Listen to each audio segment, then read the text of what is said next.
Berlin is a super popular city amongst internationals. However, it does not necessarily represent the rest of Germany. In this video, we will talk about 10 things that make Berlin different than the rest of Germany. Hey, my name is Jen and I'm from Guatemala. And I'm Yvonne and I'm German. And together we're from simplegermany.com, where we create English content to empower internationals to settle into life in Germany more smoothly. This video is purely based on our personal experience that we had, particularly in the last 2 years in Berlin, since very good friends of us moved there and we spent consequently more time there than actually ever before, as well as conversations with friends who have lived in Berlin as well as in other parts of Germany, and as well, of course, as always, a little bit of research. Yes, and this, of course, is meant to be as a fun video and also to paint the picture of different aspects of Berlin life versus the rest of Germany. So let's start with one of the most obvious things, and it's number one, and it's the size of the city.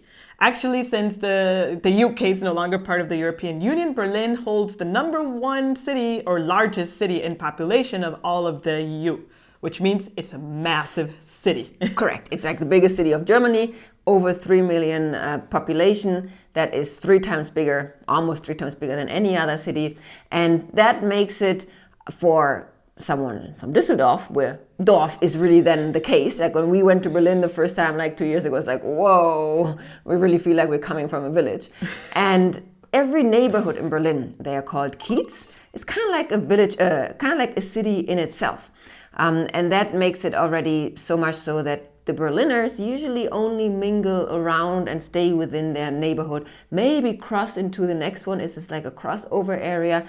But each neighborhood also has a very different style and type of living. Yes, and it's a very drastic contrast, I would say, versus in Düsseldorf, you go to different areas, it's generally the same, unless it's the city center, which is the city center, right? But in Berlin, you have highly contrasted areas as well. And interestingly enough, when I also lived in Berlin for a week doing a language course, learning German, by the way, not the Berliner German, because that's a different topic.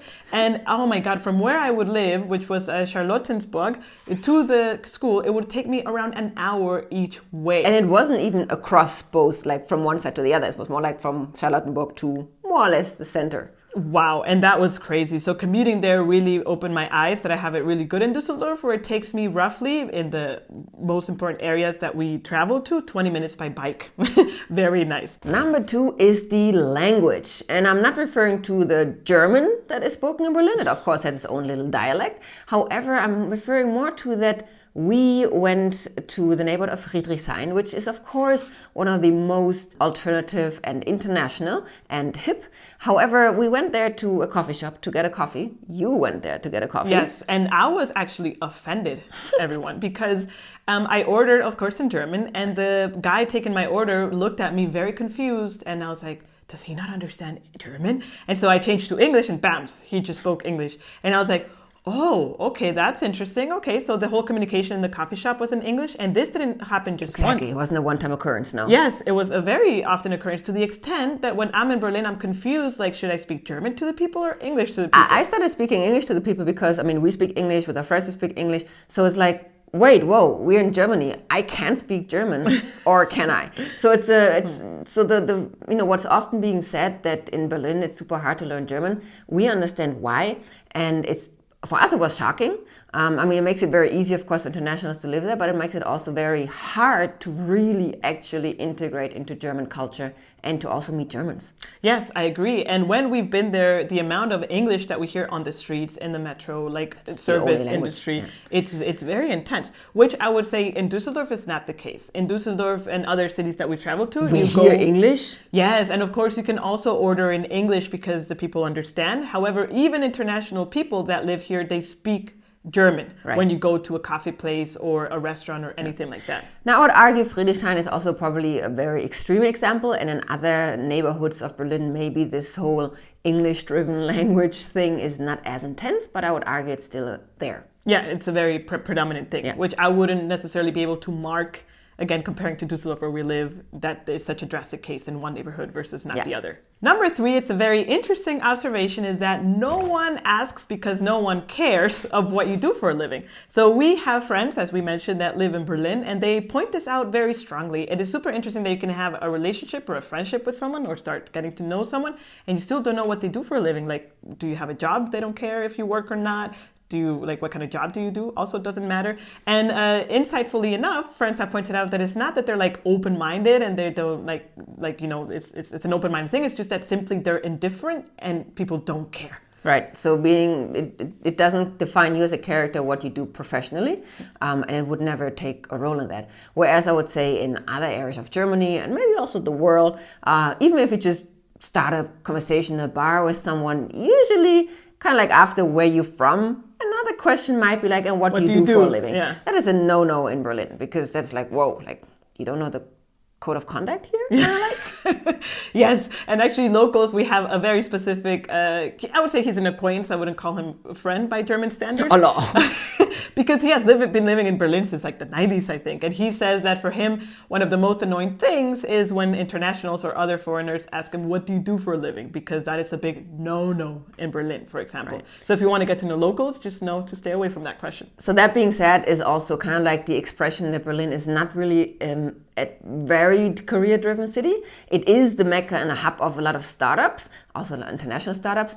But even with that, it's not about who gets the promotion first, at least in the grand scheme of the city. Within the company maybe, but you know, not like in I'm gonna show off now with my new promotion or something like that. True. Now, as number 4, let's point out the fact that actually doesn't need no pointing outing, because you just need to walk through the streets and be confused, impressed, indifferent to the style of dress code of the Berliners and people that live there. Because the number 1 term, I think, in this video that we would name or use is indifference. And no one cares what you look like, what you dress.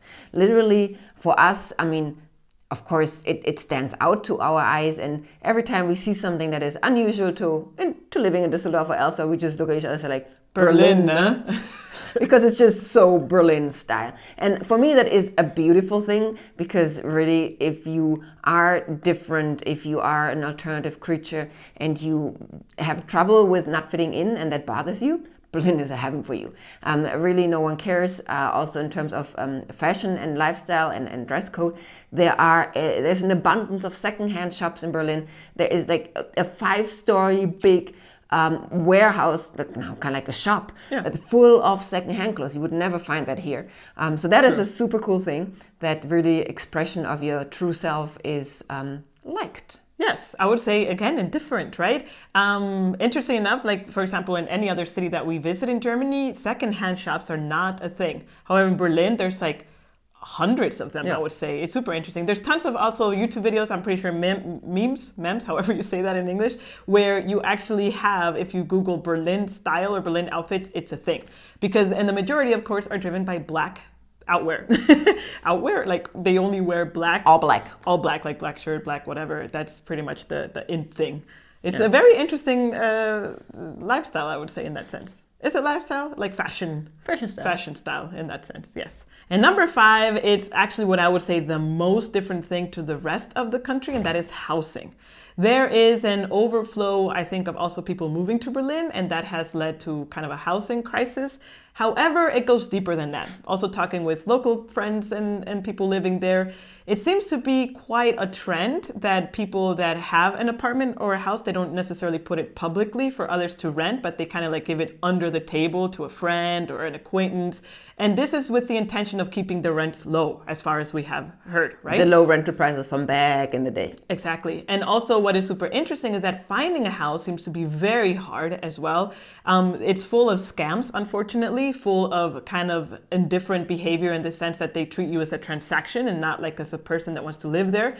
Deana and Phil actually created a whole video of them looking for an apartment of where to live in Berlin versus their experience there versus in Düsseldorf, which is a city where they moved in actually. If you don't know them, it's a really cool channel on YouTube. We can link it. Anyway, so they mentioned that tons of the apartments are actually marketed as a room to express yourself creatively, freely. And it's because pretty much it's You need to renovate it. That's pretty much what it means. It's not taken care of.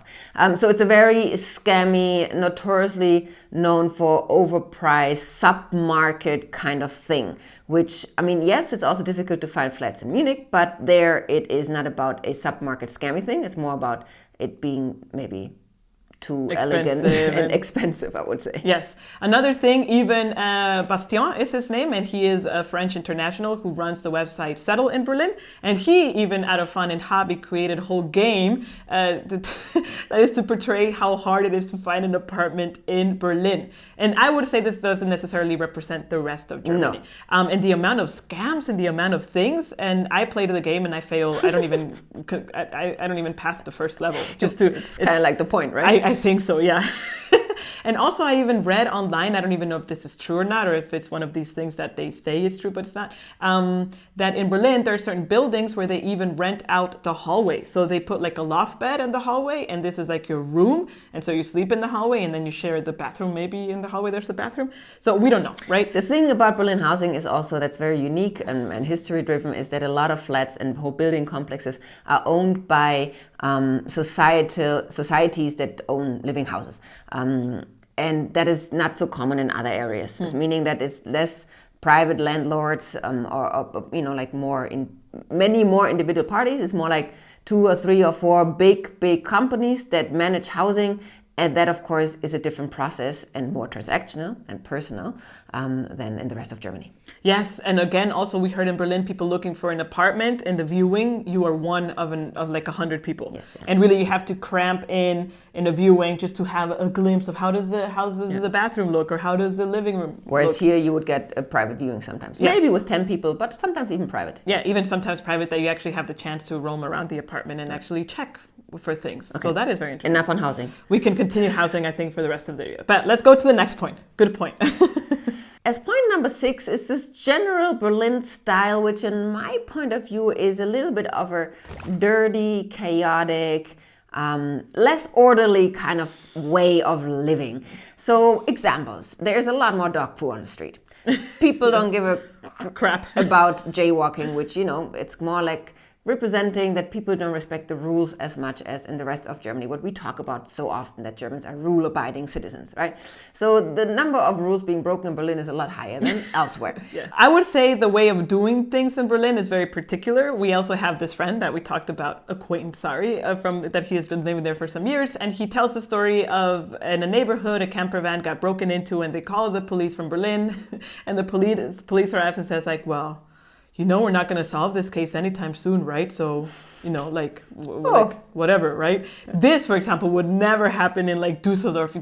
I got hit by a car, when I was riding my bike, really barely. And then one German guy saw the whole thing. It's like, you should call the police just in case, you have a really bad pain the next day. I called the police and they took a full-on report. It was like a super serious thing for what I would say was relatively a very mild incident, or even not even relevant. Yeah. Breaking into a car and stealing your things, especially if it's a camper van, I think it's a higher kind of crime. And that, I think, would have more relevance and more importance in a city like Dusseldorf. And Berlin, it just seems to be like, just another Wednesday, no? So this is also, of course, very neighborhood depending. This is what I just mentioned, this dirt thing, but it's more like a shabby environment, a lot more graffiti also. So it's more like this Berlin style. Yeah, I would point out, as an international, Europe in general tends to have a bit of a, how do I say this in a nice way, like a dirtier look or a more chaotic look, just because you see more graffiti. Usually train stations tend to be a little bit more dirty. However, I would say in Berlin, this just gets exaggerated into the next level. Yeah. Number 7 is eating out. Wow, Berlin has such an amazing and abundance of delicious food and restaurants. You have everything represented culturally. Guatemalan, I still have to find a restaurant there. Mexican works. Mexican semi-works. I'm gonna pretend you didn't say that. Okay. And it's cheap. It's really relatively cheap. Last time we went and had like delicious Asian, I don't even know if it was Vietnamese or Thai.